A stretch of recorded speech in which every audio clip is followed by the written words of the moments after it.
வணக்கம் நண்பர்களே, இந்த காணொளியில் நம்ம எந்த சோழ மன்னனை பற்றி பார்க்க போகிறோம் அப்படின்னா முசுகுந்தன் அப்படிங்கிற சோழ மன்னனை பற்றி தான் பார்க்க போகிறோம். இவங்க கிமு 3ஆம் நூற்றாண்டிற்கு முற்பட்டவங்க. சிபி சக்கரவர்த்திக்கு அடுத்தபடியாக அறியப்படுகிற ஒரு மன்னன் அப்படின்னா முசுகுந்தன் தான். இவங்களை பற்றின வரலாறு தெளிவாக நமக்கு கிடச்சிருக்கா அப்படின்னு கேட்டால் இல்லைன்னு தான் சொல்லணும். ஏன்னா இவங்க கிமு 3ஆம் நூற்றாண்டுக்கு முன்னாடி வாழ்ந்தவங்க. ஆனாலும் இவங்களை பற்றின செய்தி அங்கங்கே இருக்கிறத வச்சு இவங்க எப்படி இருந்திருப்பாங்க அப்படின்னு சொல்லிட்டு நம்ம கெஸ் பண்ணிக்க முடியும். இவங்க கரூர் நாட்டை ஆண்டவங்களாம். கரூர் நாடு அந்த காலத்தில் சோழ நாட்டினுடைய ஒரு பகுதியாக தான் இருந்தது அப்படிங்கிறதையே நம்ம இதை வச்சு அறியலாம். அது மட்டும் இல்லை, இவங்க ஒரு சிறந்த சிவபக்தராகவும் இருந்தாங்க.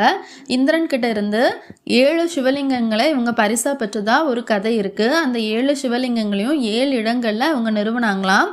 அந்த இடங்களுடைய பெயர் சப்த விடங்க தலம் சொல்கிறாங்க. அது மட்டும் இல்லை, நம்ம சிலப்பதிகாரம் மணிமேகலை படிக்கும்போது அந்த புகார் நகரத்துக்குள்ளே ஒரு பூதம் இருந்ததை நம்ம படிப்போம். அந்த பூதத்துக்கான காரணமும் இந்த முசுகுந்தன் கையில் தான் இருக்குது. இந்த முசுகுந்தனுக்கு மெய்காப்பாளராக இந்திரனால் ஒரு பூதம் கொடுக்கப்பட்டுச்சான். அந்த பூதம் தான் காவிரி பூம்பட்டினத்தில் மருவூர் பாக்கம் அப்புறம் பட்டினப்பாக்கத்தில் இருக்கக்கூடிய நாளங்காடியில் இருக்குதாம். அந்த பூதம் இந்திர விழா நடத்தலை அப்படின்னா அந்த மக்களுக்கு துன்பம் விளைவிக்கும் அப்படின்னு சொல்லிட்டு மணிமேகலை காலத்து மக்கள் நம்பி வந்ததாக நம்மளுக்கு பதிவு இருக்கு. அதுக்கப்புறம் இந்த முசுகுந்தனை பற்றி சிலப்பதிகாரம், மணிமேகலை, கலிங்கத்து பரணி, கந்த புராணம், ஒரு துறை கோவை இந்த மாதிரியான இலக்கியங்கள் எல்லாம் குறிப்புகள் இருக்கு.